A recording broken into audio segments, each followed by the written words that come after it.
నమస్కారం. Welcome to I dream. Karthika మాసం వచ్చింది. ఎంతోమంది అయ్యప్ప స్వామి అనుగ్రహం కోసం మాలధారణ చేసి శబరియాత్ర చేస్తూ ఉంటారు. అసలు మాలధారణ చేసిన తర్వాత ఎలాంటి నియమాలు ఉంటాయి? అయ్యప్ప స్వామిని ఎలా పూజించాలి? ఎలాంటి గురుస్వామి దగ్గర మనం మాల ధరించాలి? ఎలాంటి గురువులను ఆశ్రయించాలి?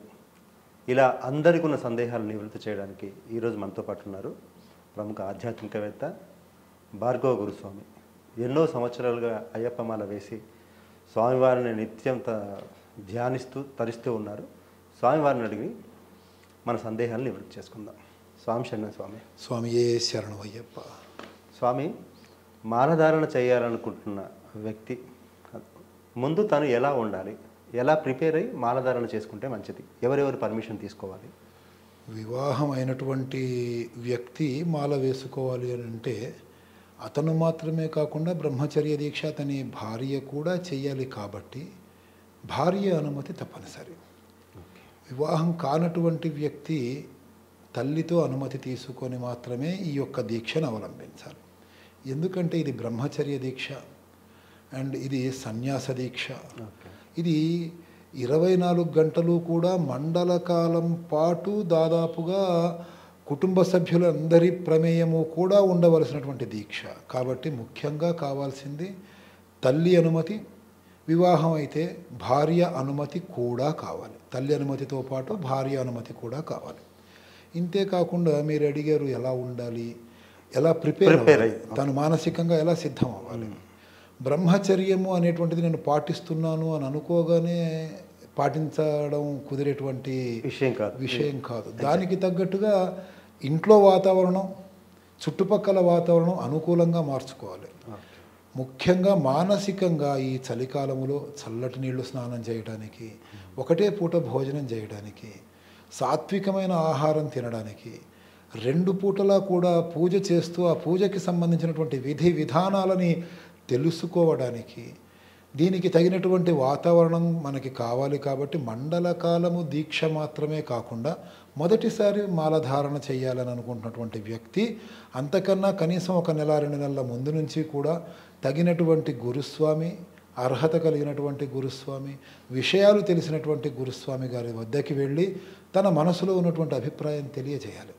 తల్లిదండ్రుల యొక్క అనుమతి తీసుకున్న విషయం తెలియజేయాలి. అప్పుడు గురుస్వామి గారు ఇతడిని మానసికంగా సిద్ధం చేస్తూ ఉంటారు. మానసికంగా ప్లస్ తన శారీరకంగా కూడా సిద్ధం చేస్తూ ఉంటారు. ఆ గురుస్వామి గారి శుశ్రూషలో, ఆయన యొక్క సేవలో ఈ వ్యక్తి మనకి కార్తీక మాసం వచ్చేటప్పటికి పూర్తిగా సిద్ధమైపోతాడు మాల వేసుకోవడానికి. పూజకి సంబంధించినటువంటి అనేక రకాలైనటువంటి సందేహాలు ఉంటాయి. ఎలా చేయాలి, ఏంటి, హారతి ఏంటి, ఆ సందేహాలన్నీ కూడా మెల్లిగా నివృత్తి చేసుకుంటూ కార్తీక మాసం వచ్చేటప్పటికి సంసిద్ధుడవుతాడు. ఆ గురుస్వామి గారికి ఈయనకి కూడా స్నేహం పెరుగుతుంది, సన్నిహితత్వం పెరుగుతుంది. దాని మూలంగా ఇతని మైండ్ సెట్, గురుస్వామి గారి మైండ్ సెట్, ఇవన్నీ కూడా ఒక కుటుంబములో తండ్రికి కొడుకుకి మధ్యన ఏ విధమైనటువంటి బంధాన్ని పెంచుతాయో ఆ విధమైనటువంటి బంధాన్ని ఇక్కడ గురుస్వామి గారికి శిష్యుడికి ఏర్పడతాయి. ఏర్పడ్డాక ప్రయాణంలో కూడా ఈ అబ్బాయికి శారీరకంగా ఏమైనా ఇప్పుడు చలికి ఆస్తమా, దగ్గు, దమ్ము, డస్ట్ ఎలర్జీలు, అవి ఏమన్నా ఉంటే ఏ విధమైన ప్రికాషన్స్ తీసుకోవాలనేది గురుస్వామి గారికి ఒక ఆలోచన వచ్చి దానికి తగిన ఏర్పాట్లు చేసుకొని ఇతని మీద ఇతను క్యాపబిలిటీ చేయగలడు అనేటువంటి దాని మీద తల్లిదండ్రులకి వాళ్ళకి నమ్మకం కలిగి ఒక అద్భుతమైనటువంటి ఆధ్యాత్మికమైన ఆహ్లాదకరమైన వాతావరణంలో దీక్ష అనేటువంటిది జరుగుతుంది. ఒకప్పుడు ఇలా చేసేవాళ్ళం. ఇప్పుడు పొద్దున లేచినప్పుడు అనుకున్నామా, వెంటనే మాల వేసేసుకోవడానికి వెళ్ళామా.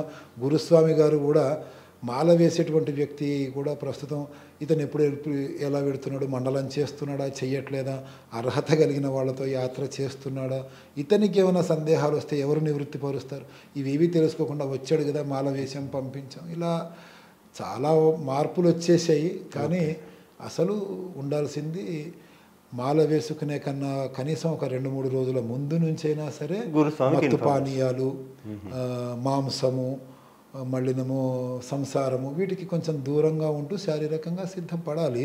అలాంటివన్నీ ఇప్పుడు వినిపించట్లేదు. కానీ ఖచ్చితంగా ఇవన్నీ పాటించినటువంటి వ్యక్తి ఆ స్వామి యొక్క అనుగ్రహానికి ఆయన కృపకి పాత్రుడవుతాడు అనడంలో ఎటువంటి సందేహము లేదు.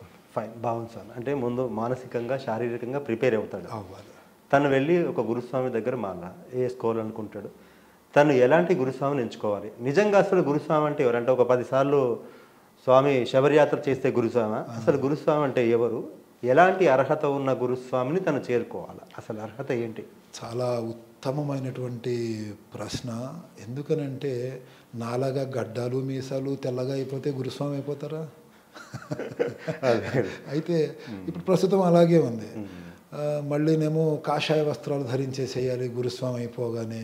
ఆ తర్వాత గురుస్వామి గారు పూజ దగ్గరకు ఇంటి దగ్గర రాగానే ఆయనకి దండలేసి దండాలు పెట్టేసేయాలి. ఇవన్నీ కూడా ఉన్నాయి చూసారా? ఇవన్నీ గురు అనేటువంటి భావాన్ని కించపరిచేటువంటి పద్ధతులు. వాటిని అన్నింటినీ కూడా గురు అనేటువంటి స్థాయిని అవమానించేటువంటి విధానాలు ఇవి. మీరు ఫస్ట్ అడిగింది ఏంటంటే ఎటువంటి గురుస్వామిని ఎన్నుకోవాలి అనేటువంటి మాట మీరు అడిగారు. అవును సార్. అది చాలా ప్రశ్నలోనే చాలా తప్పు ఉంది. అంటే వీళ్ళకి తెలియదు సమస్యలు. అయ్యప్ప మాలలో గురుస్వామి అంటే శబరియాత్ర 10 సార్లు చేసిన వాళ్ళు గురుస్వామి అనుకోవాలా? దానికి సంబంధించిన మంత్రాలు అవి తెలిసిన ఎన్నుకోవాల్సినటువంటి అవకాశము శిష్యుడికి ఉండదు. ఓకే. ఎన్నుకునే అవకాశం గురువు గారికి ఉంటుంది. కరెక్ట్ శిష్యుడిని ఎన్నుకునే అవకాశం. ఓకే. అవసరము అవకాశము వచ్చినప్పుడు మనల్ని వెతుక్కుంటూ మన గురువు వస్తాడు, కానీ మనం గురువుని వెతుక్కుంటూ వెళ్ళకూడదు. ఇది శాస్త్రం. అలాగే గురువు అనేటప్పటికి ఏంటంటేనండి, గుకారో అంధకారస్య రుకారస్తన్ నిరోధక అంటారు. అంధకారాన్ని పారద్రోలి వెలుతురునిచ్చేటువంటి శక్తి గురువు. అంటే అంధకారం అంటే ఏంటి? రాత్రి చీకటి, పొద్దున్న వెలుతురు. అందుకని సూర్యుడు ఆ చీకటిని పారద్రోలి మనకి తెల్లారగానే వెలుతురునిస్తున్నాడు. కాబట్టి సూర్యుడు ఆది గురువు ప్రపంచానికి. అంటే ఆధ్యాత్మిక పరంగా ఉన్న అంధకారాన్ని, ఆధ్యాత్మిక పరంగా అయినా జ్ఞానపరంగా అయినా మనము అజ్ఞానము అనేటువంటి చీకట్లో ఉంటే దాన్ని అనేక సందేహాలకి సమాధానాలు చెప్తూ ఆ సమాధానాలు మనం మనసుకి హత్తుకునేలాగా మన బుర్రలో ఉండేలాగా తెలియచేస్తూ మనం ఇంకొక 10 మందికి ఆ సందేహాలకి సమాధానాలు తీర్చే విధంగా మనల్ని తీర్చిదిద్దుతూ మనలో ఉండేటువంటి అజ్ఞానం అనే చీకటిని పోగొట్టి జ్ఞానాన్ని మనలో నింపి మనల్ని చెయ్యి పట్టుకొని ఆ జ్ఞానము అనేటువంటి వెలుతురు వైపు నడిపించే వ్యక్తి కాదు, శక్తి. ఆ శక్తి కలిగినటువంటి వ్యక్తిని మనము గురువు అనాలి. అయ్యప్ప అనేటువంటి తత్వంలోకి వచ్చేటప్పటికి 10 సార్లు మాలధారణ చేశారా, 20 సార్లు మాలధారణ చేశారా, 30 సార్లు మాలధారణ చేశారా అనేటువంటిది ప్రశ్న కాదు. ఆ జ్యోతి రూపములో ఉండి మనలో ఉండేటువంటి తిమిరము, అజ్ఞానం అనే తిమిరాన్ని పారద్రోలి ఆ స్వామి తత్వాన్ని మనకు అర్థమయ్యేటట్టుగా చెప్పగలిగినటువంటి శక్తి ఉన్నటువంటి వ్యక్తే గురుస్వామి అని పడతాడు. ఆ శక్తి ఎప్పుడు వస్తుందండి? ఆ వ్యక్తి, ఆ గురువు అనేటువంటి వ్యక్తి అయ్యప్ప తత్వాన్ని పూర్తిగా అవగాహన చేసుకొని ఉండాలి. అలాగే ఎన్నోసార్లు ఆ కఠినమైనటువంటి అడవులలో ప్రయాణం అవుతూ శారీరకమైన మానసికమైన అండ్ ప్రయాణం చేసేటప్పుడు ఎదుర్కొనేటువంటి అనేక అవాంతరాలు, కష్టాలు, వీటన్నింటి నుంచి కూడా తనని నమ్ముకొని యాత్ర చేస్తున్నటువంటి తన శిష్యుడిని రక్షించగలిగినటువంటి శక్తి ఉండి అతడిని సరిగ్గా, నాన్న ఇక్కడ ఈ విధంగా పడుకో, ఇక్కడ నిద్రపో, ఇక్కడ పురుగు ఉంటుంది, ఇక్కడ పుట్ర ఉంటుంది, ఇక్కడి నుంచి దర్శనం చేసుకుంటే జ్యోతి కనిపిస్తుంది, ఈ ప్రయాణంలో ఇక్కడ వనమూలికలు ఉంటాయి అంటూ ఆ ప్రయాణంలో ఉన్నటువంటి అనేక వింతలని, విశేషాలని తన శిష్యుడికి తెలియజేస్తూ సాక్షాత్తు జ్యోతిస్వరూపమైనటువంటి ఆ అయ్యప్పని మకర జ్యోతిలో దర్శనం చేయిస్తూ అనేక సందేహాలు శిష్యుడికి వస్తూ ఉంటే అయ్యప్ప అంటే శిష్యుడు సందేహాలు అంటే ఫర్ ఎగ్జాంపుల్ మనం ఒకటే ఒక సందేహాన్ని మనం ఇప్పుడు ప్రస్తావించుకుందాం. అదేంటి? అయ్యప్ప బ్రహ్మచారి, పూర్ణ పుష్కలాంబ నాథనే అంటున్నాం. ఆ పూర్ణ పుష్కలాంబ ఇద్దరు ఎవరు? ఆయనకి బ్రహ్మచారి అయినప్పుడు పెళ్ళి ఎలా అయ్యింది? ఆయనకు సంతానం కూడా ఉందని ఇది ఆయన అడుగుతాడు. అడిగినప్పుడు ఎవరు చెప్పాలి? గురుస్వామి గారు చెప్పాలి. చెప్పకుండా ఏంటి గురువునే క్వశ్చన్ చేసేంత వాడు అయ్యావా అని చెప్పి తనకి తెలియనటువంటి దాన్ని తన అహంకారంతో అడ్డుకోవాలని చెప్పి చూసినటువంటి వ్యక్తి గురువు కాడు. ఇంకా కోప్పడి నువ్వు నోరు మూసుకో, ఇంకా నువ్వు ఇలాంటి ప్రశ్నలు అడగకూడదు, గురువునే ప్రశ్నిస్తావా అంటూ కోప్పడతారు సమాధానం తెలియక.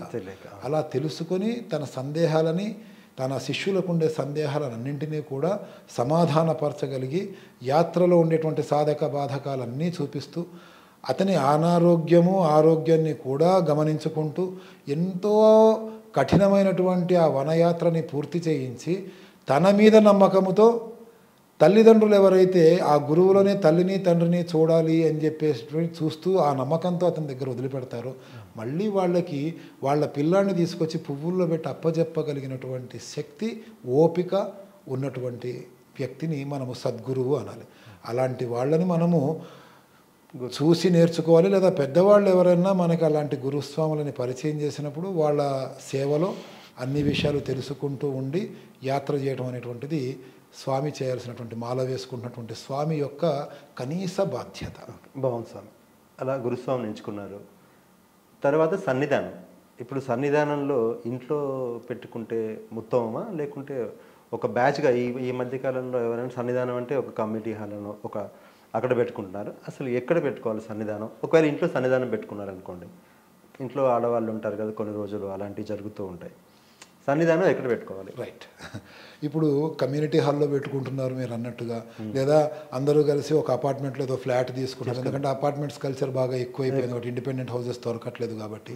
ఒకవేళ దొరికిన ఓనర్లు ఇంకోళ్ళు ఎవరో ఉంటారు, 2-3 పోర్షన్లు ఉంటాయి, అందులో ఒక పోర్షన్ తీసుకుంటున్నారు.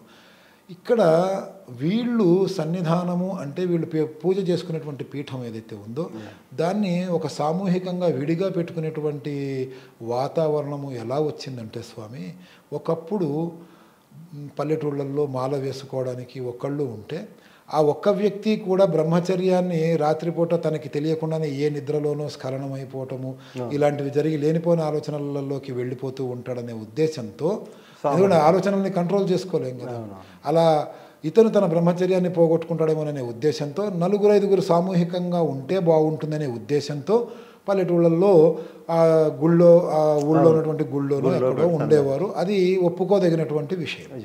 ఆ గుడిలలో ఇప్పుడు ఉండే అవకాశం తగ్గిపోయింది. ఇప్పుడు పల్లెటూళ్ళల్లో కూడా ఆ గుడికి సంబంధించి ఎంతమంది ఉన్నారో అంతమంది కాకుండా ఇంకా ఎక్కువ మంది ఉంటున్నారు. అక్కడ సరిపోవట్లేదు కాబట్టి వేరే ఇల్లు ఏదో తీసుకుందాం అని అనుకుంటారు. ఆ ఇంటి ఓనర్లు ఉంటారు, ఆ పక్కింటి వాళ్ళు ఉంటారు, ఈ పక్కింటి వాళ్ళు ఉంటారు, పైన పోర్షన్లో ఉంటారు. మన ఇంట్లో ఆడవాళ్ళకే ఇబ్బందులు వస్తాయా? బయట మిగతా వాళ్ళందరికీ వస్తాయి. అలా దేవాలయములో కానీ లేదా ఏదంటే వనములోకి వెళ్ళి ఏదన్నా అడవులోకి వెళ్ళి ఏదన్నా తోటల్లోకి వెళ్ళి అక్కడ విడిగా ఉంటూ దీక్ష చేసుకుంటూ ఉండడం అనేటువంటిది సంభవం కాకపోతే ఎవరి ఇంట్లో వాళ్ళు దీక్ష పెట్టుకోవటం మంచిది. ఎందుకు అనంటే మీరు ఎక్కడున్నా సరే మిగతా ఆడవాళ్ళకి కావచ్చు, మగవాళ్ళకి కావచ్చు, మంచి కావచ్చు, చెడు కావచ్చు, ప్రతి ఒక్కళ్ళకి మైల అనేటువంటిది ఎప్పుడో ఒకప్పుడు ఏర్పడుతూ ఉంటుంది. ఇంట్లో వాళ్ళకి ఏర్పడ్డప్పుడు నా కొడుకు మాలేసుకున్నాడు, నా భర్త మాలేసుకున్నాడు, మా తమ్ముడు మాల వేసుకున్నాడు, నేను వాళ్ళకి ఇన్ఫామ్ చేయాలి అని డైరెక్ట్గానో ఇండైరెక్ట్గానో నువ్వు నా కంటపడకు, నేను నీ కంటపడను అనేటువంటి ఇన్ఫర్మేషన్స్ ఉంటాయి. బయట వాళ్ళు ఎలా ఇస్తారండి? ఇవ్వలేరు. కాబట్టి అక్కడ మనకి తెలియకుండానే వాళ్ళు మన ఎదురుపడ్డం, కానీ వాళ్ళకి ఈ విధానంలో ఎలా నియమాల్ని పాటిస్తున్నారనే అవగాహన లేక ఇబ్బంది పెట్టడం కానీ, ఈ రెండూ కాక గత 1 దశాబ్ద కాలం నుంచి చూస్తున్నాను అన్యమతస్థులు వాంటెడ్లీ ఈ యొక్క అయ్యప్ప దీక్షల్ని భగ్నం చేయాలనేటువంటి ప్రయత్నాలు చాలా చేస్తున్నారు. అందులో నేను కూడా 1-2 సార్లు బాధితులే. అలాంటి ట్రాప్లలో ఇరుక్కోకుండా ఉండాలి అని అంటే ఇంట్లో ఉండడము, ఇంట్లోనే దేవుడి దగ్గర, మళ్ళీ ఇంట్లో కూడా పీఠం విడిగా పెట్టుకునే పని లేదు. అందరూ వేరే రూమ్లో పెట్టుకుంటారు. అక్కడ దేవుడి గది, మళ్ళీ ఓ బెడ్రూమ్ ఖాళీ చేయించి దాన్ని శుభ్రం చేయించి అక్కడ అయ్యప్పని పెట్టుకొని ఈయనని వాళ్ళని కలపకూడదు అనేటువంటి ఒక దురభిప్రాయంలో ఉంటారు. పూజా గదిలోనే అయ్యప్ప ఫోటో పెట్టుకొని మిగతా అందరితో పాటు అయ్యప్పకు కూడా పూజ చేసుకోవటమే. అదే పీఠం, అంతకు మించి వేరే అవసరం ఉండదు. Okay, fine. పీఠం ఏర్పరచుకున్నారు స్వామి. స్వామి మాల వేసుకున్న మాలధారుడు ఎలాగూ నియమనిష్ఠులతో ఉంటాడు. వాళ్ళ ఇంట్లో ఆడవాళ్ళు, ఫ్యామిలీ మెంబర్స్ ఎలాంటి నియమాలు పాటించాలి? నియమాలు కుటుంబ సభ్యులు అంటే పెళ్ళైనటువంటి వ్యక్తి తను మాల వేసుకుంటే తన భార్యకి ఆ 40 రోజుల్లో కనీసం 1-2 సార్లు నెలసరి ఇబ్బందులు వస్తాయి. ఆ ఇబ్బందులు వచ్చినప్పుడు ఆమె కంట ఈయన పడకూడదు, ఈయన కంట ఆమె పడకూడదు, ఎదురు పడకూడదు. ఎదురు పడితే మళ్ళీ స్నానం చేయాలి తప్పితే పెద్ద నష్టమేం లేదు. ఎందుకంటే బయటికి ఉద్యోగరీత్యా వెళ్ళే వాళ్ళం ఎంతోమందిని చూస్తూ ఉంటాం. వెంటనే స్నానం చేసి భోజనం చేయాలి. కాబట్టి బయటికి వెళ్ళిన వాళ్ళు స్నానం చేసి లోపలికి రండి అని ఆ ఆచారాన్ని పెట్టారు. వీళ్ళ వాయిస్ సౌండ్, అయ్యప్ప మాల వేసుకున్న భర్త యొక్క సౌండ్ కూడా భార్య వినకూడదు అనేటువంటి ఒక మూఢనమ్మకాల్లో ఉన్నారు. పక్క గదిలో ఆవిడ ఉంటుంది, ఆవిడ చెప్తుంది, ఈయన వింటాడు, ఈయన చెప్తాడు, ఆవిడ వింటుంది, ఏం చేయాలో తెలుసుకుంటూ ఉంటారు. ఆవిడ ముందు నుంచి కాకుండా ఈయన వేరేగా ప్రవర్తిస్తాడు, ఈయన ముందు నుంచి కాకుండా ఆవిడ వేరేగా మసులుకుంటూ ఉంటుంది. ఇంకా అవకాశము లేనప్పుడు ఆవిడ తన పుట్టింటికి వెళ్ళిపోయి ఆ 3-4 రోజులు గడిపేసి రావటం ఇంకా ఉత్తమం. ఇంకా భార్య కాకుండా తల్లి పిల్లలు వాళ్ళకు కూడా ఇబ్బందులు ఏర్పడినప్పుడు కూడా ఇలాంటివి ఏమైనా ఏర్పాట్లు చేసుకుంటూ తన సన్నిధానంలో తనుంటూ పిల్లి కంట పడకుండా ఎలక ఎలా తిరుగుతుందో, ఎలక చూస్తే తప్పించుకుపోకుండా పిల్లి ఎలా దాక్కొంటూ ఉంటుందో ఆ విధంగా పిల్లి ఎలకల్లాగా ఆ సమయంలో వీళ్ళు ఒకళ్ళకంటే ఒకళ్ళు పడకుండా ఉండాలి. మొదటి నియమం. రెండవది, చాలామంది స్వాములు అంటే సారీ ఫర్ మై లాంగ్వేజ్, ప్రస్తుతం ఉన్నటువంటి పరిస్థితులలో నేను ఎన్నో పూజల్లో చూస్తూ ఉన్నాను. ఈయన ఒక్కడే బ్రహ్మచర్య దీక్ష చేస్తున్నాడు, ఈయన ఒక్కడే అయ్యప్ప మాల వేసుకున్నాడు అన్నట్టుగా ప్రవర్తిస్తూ ఆడవాళ్ళని, తన భార్యని పూజ దగ్గరికి రానివ్వట్లా. అవును. అంటే ఈజ్ ఇట్ పాసిబుల్? ఎప్పుడైనా పెళ్ళైనటువంటి వ్యక్తి తను మాత్రమే బ్రహ్మచర్యం పాటిస్తూ తన భార్య బ్రహ్మచర్యం పాటించట్లేదు అని చెప్పి చెప్పడానికి అవకాశం ఉందా? అయినా అయ్యప్ప స్వామికి అంటే ఆడవాళ్ళ భక్తులు ఉండకూడదు. అయ్యప్ప స్వామికి భక్తులు ఉండకూడదనే దాని గురించి తర్వాత మాట్లాడదాం. ఇప్పుడు నేను అడిగినటువంటి ప్రశ్నలో డెప్త్, లోతు ఆలోచించండి. భర్త బ్రహ్మచర్యం చేస్తున్నాడు, భార్య చేయట్లేదంటారా? చేస్తున్నట్టే కదా సార్. 100% చెయ్యాలి. ఇంకా తను స్వామి పూజలు ఉన్నప్పుడు ఆ బ్రహ్మచారిని అన్నట్టే కదా. ఆవిడ బ్రహ్మచర్యం చేస్తుంది, చేయట్లేదని ఎవరు అనలేరు. అలాంటి ఆ స్త్రీని కూడా దూరం పెడుతున్నారు. అసలు డెప్త్ తెలియట్లే వాళ్ళకి. ఆవిడ ఈయన స్నానం చేసే లోపల దేవుడి దగ్గరికి వచ్చి దేవుడి దగ్గర శుభ్రం చేసి దేవుణ్ణి కడిగి దీపాలు వెలిగించి ఈయన స్నానం చేసేటప్పటికి పూజకి కావాల్సిన ఏర్పాట్లన్నీ చేసి రెడీగా ఉండి పక్కన ఉండి ఈయనకి పువ్వులు పళ్ళు అందిస్తూ పూజలో పాల్గొనాలి. బాగుంది. ఇది కేరళ సంప్రదాయం కూడా. కేరళలో కూడా ఇలాగే చేస్తారు. వాళ్ళు మరి శబరిమలకి రారు కదండి అని చెప్పేసి నన్ను చాలా తీవ్రంగా అడిగిన వాళ్ళు ఉన్నారు. శబరిమలకి మాత్రమే రారు. ప్రపంచంలో ఇంకా ఏ అయ్యప్ప దేవాలయానికైనా ఆడవాళ్ళు రారనే మాట లేదు. కేవలం శబరిమలకి రారు. శబరిమలకి రాకపోవడానికి కారణం అయ్యప్ప బ్రహ్మచారి, ఆడవాళ్ళు రాకూడదు అనేటువంటి మాట ఏదైతే ఉందో అది శుద్ధ తప్పు. శబరిమలకి రాకుండా చేసింది ఒక చట్టం. ఆ చట్టం ఎందుకు చేసింది అంటే అడవుల్లో ఈ ఆడవాళ్ళందరూ కూడా ఒకానొక సమయంలో ప్రయాణమై వెడుతూ ఉంటే దోపిడీ దొంగల మూలంగాను అప్పటి ఇంగ్లీషు వాళ్ళ సైనికులు అండ్ తురకల సైన్యము వీళ్ళందరూ కూడా ఈ ఆడవాళ్ళని చెరబడుతూ ఉండడం మూలంగా ఆ అడవులలోకి వీళ్ళని రావటం నిషేధించారు, కానీ శబరిమలకి రావటం నిషేధించటం కాదు. దాన్ని వీళ్ళంతా పెద్దగా ఇప్పటికీ ఈ విధంగా దాన్ని మార్చుకుంటూ వచ్చారు వాళ్ళు. ఓకే, బాగుంది. అంటే నేను అనేది ఆడవాళ్ళ నియమాలు మీన్స్ ఉదయం 2 సార్లు స్నానం అవసరం లేదు. ముత్తైదువ ప్రతిరోజు తల స్నానం చేయకూడదు హిందూ ధర్మం ప్రకారం. భస్మాన్ని ధరిస్తే సరిపోతుంది. మాల వేసుకొని ఈ దీక్ష చేస్తున్నటువంటి మగవాడు 2 పూటల్లో తల స్నానం చేయాలి. ముత్తైదువ చేయకూడదు. ఆవిడ వండితే తినాలి, తన భార్య వండినా తినాలి. తన భార్య వండినా ఆడవాళ్ళు వండితే తినను అని దూరం పెట్టడం తప్పు. బాగుంది సార్. ఇలాంటి విషయాలు జనాలు తెలియాలని